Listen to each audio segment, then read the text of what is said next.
सा जानवर है जिसकी उंगलियों पर नाखून नहीं होते?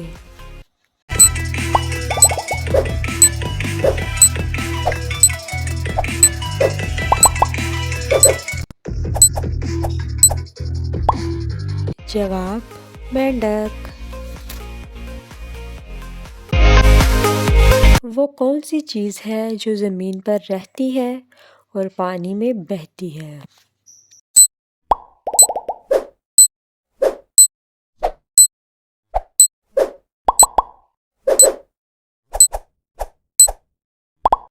जवाब सोप, साबुन।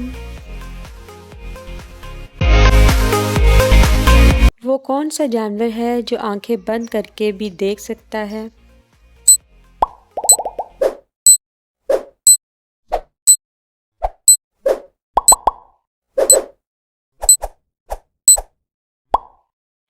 जवाब कैमल। वो कौन सा जानवर है जिसके 3 दिल होते हैं?